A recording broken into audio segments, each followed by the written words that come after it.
The subject of today's video is Calvinism, specifically the verse Hebrews 10:14. Now, Calvinism and a number of other Protestant sects which derive from Calvinism, often called evangelicalism, Baptistism, and other similar sects, they teach that when a person is saved, God magically pretends not to see any of their sins and filth, pretending they are morally perfect, just like his son, even though they may still have their sins, may not have completely detached themselves from the sins, but they pretend that when God looks at them, He only sees His son, pretending they're perfect. They have many different ways of describing it, but anyway, it's just a double imputation. One of the verses they love to appeal to, as I mentioned, is Hebrews 10:14, which the King James Version says the following: "For by one offering He hath perfected forever them that are sanctified." And this is the Hebrews text, not the Hebrew text, the Greek text of the book of Hebrews, where it says, "Miayar prosphora elioken." And in red right here is the word for made perfect, tetelioken. This will be the main subject of this video, in fact. At first glance, this verse does seem to teach the doctrine that Calvinists believe in so much, that we are made perfect at the moment of regeneration, but Hebrews 10:14 does not actually say that. You have to actually look at how the word perfect is being used in the book of Hebrews. So let's go through all the instances right here. Hebrews 2:10. "For it became Him, for whom are all things, and by whom are all things, in bringing many sons unto glory, that make the captain of their salvation perfect through suffering." So we see the word perfect right there, and it has the same root as the word we found above. Whereas Hebrews 10:14 was tetelioken, here teteliosai, which you can look up, and it's the same root. Hebrews 5:9 says, "And being made perfect, He became the author of eternal salvation to all that obey Him." Well, that doesn't seem to fit Calvinism, so they have to try to say obey just means believe. Anyway, the word for perfect here is teleothes, same root as Hebrews 10:14 in the previous verse. "And the law made nothing perfect, but bringing in of a better hope. But the bringing in of a better hope did, by the which we draw nigh unto God." So same root here. And then Hebrews 7:28, "For the law maketh men high priests which have infirmity, but the word of faith, which was since the law, maketh the Son who is consecrated forevermore." Now it doesn't say perfect, but in fact, the same Greek word is here is used for perfect. It's translated as consecrated in the King James Version. The versions will say qualified or perfect or perfected. Right now we have Hebrews 9:9, which was a figure for the time then present, in which we were offered both gifts and sacrifices that could not make him that did the service perfect, as pertaining to the conscience. And so here's the word for perfect, teleosai. Hebrews 10:1, "For the law, having a shadow of good things to come, and not the very image of the things, can never, with those sacrifices which they offered year by year, continually make the comers thereunto perfect." Teleosai. Back to Hebrews 10:14, teteliokian. Hebrews 11:40. God having provided some better things for us, that they without us should not be made perfect. And here's the word, delioketheosin. And Hebrews 12:23 talks about entering the assembly in heaven, and the general assembly and the church of the firstborn, which are written in heaven, and to God the judge of all, and to the spirits of the just made perfect. And then there's the word. So the particular verses I want to emphasize here are the verses like Hebrews 10:2-10, Hebrews 5:9, and even Hebrews 7:28, where it describes Christ as being made perfect, similar to how Hebrews 10:14 describes like Christians being made perfect by Christ offering. So going back up, it says to make perfect, to make the captain of salvation perfect through suffering. So Christ was made perfect through suffering. So what does that mean? Because certainly Christ was without sin. That's told many times in the Bible. Even the book of Hebrews says Christ was without sin. One of those things it could mean is qualified. He was certainly, this was part of his qualifications, I suppose, as to be high priest was suffering. And being made perfect, he became the author of salvation, of eternal salvation to all that obey him. So we have another verse where it says Christ was made perfect. And then we have this, and since the law maketh the Son who is consecrated forevermore, that also refers to Christ being made perfect. So what else could it mean? Well, a number of commentaries will point out that this word teteleos, or teteleos, or whichever form you want to take it in, is also used in the Old Testament in reference to ordinations. And I actually compiled a list here. But before that, if we assume, as Calvinists do, that made perfect means that we who were once sinners became perfect through an alien imputation, that meaning that Christ, because of Christ's offering, God pretends we are morally perfect. In Hebrews 10 or 2:10, Hebrews 5:9, Hebrews 7:28 would mean Christ was not always morally perfect, but only became morally perfect through suffering, that is. We know this is not the case, because Christ was always morally perfect and sinless.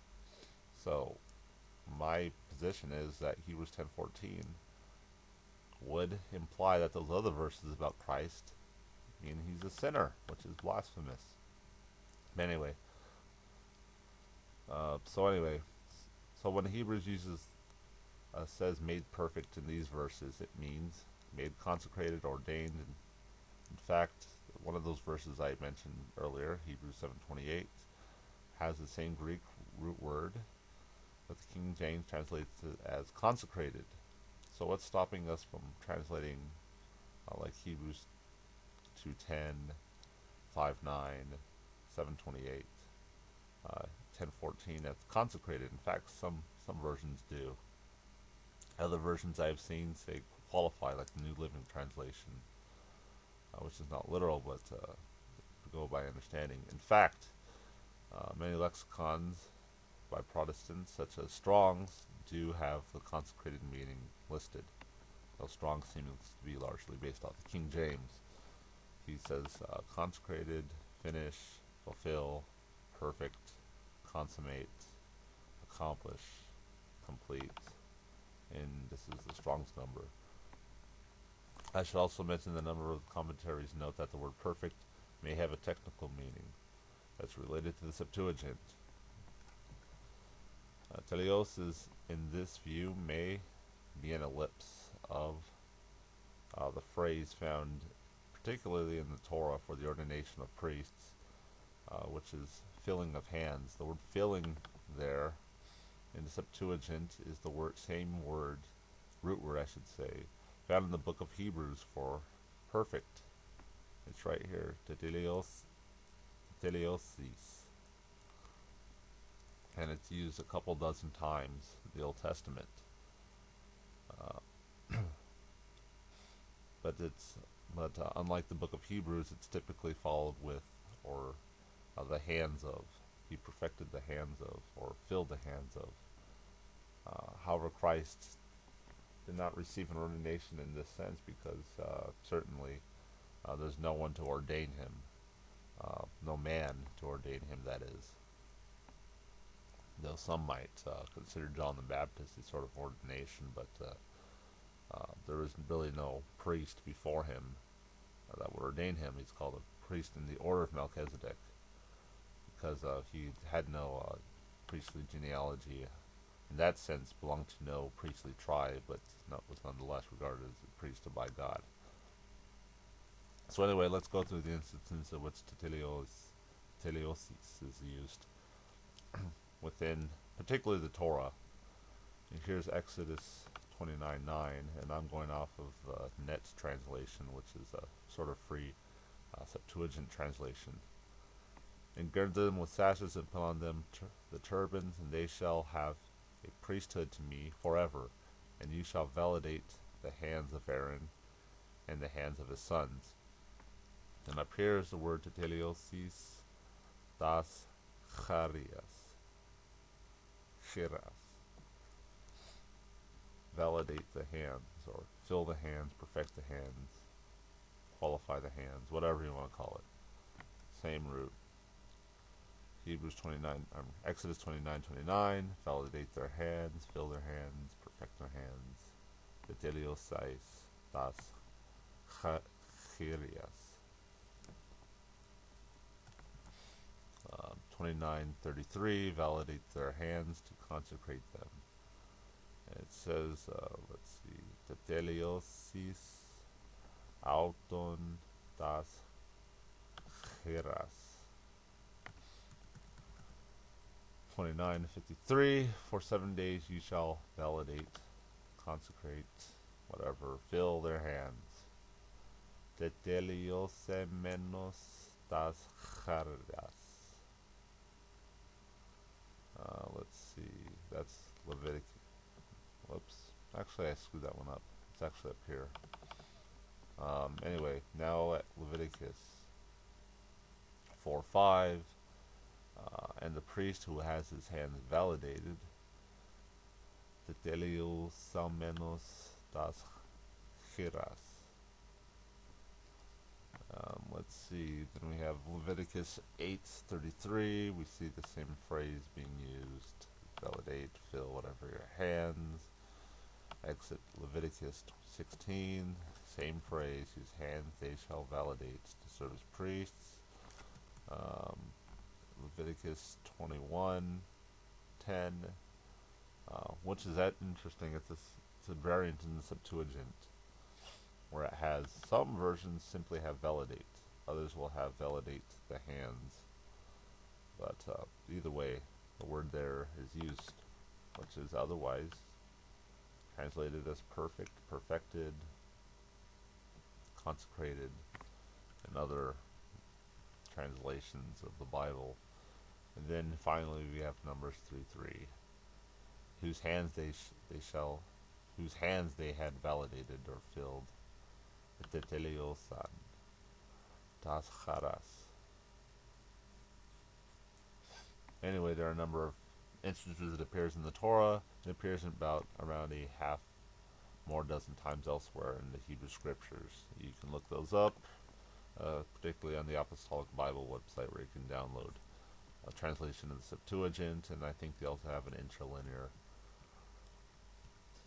So anyway, it may be Hebrews is using this meaning, though lacking the phrase the hands part, obviously, because I mentioned, because nobody literally ordained Christ by placing hands on him, so it wouldn't make any sense to place it there.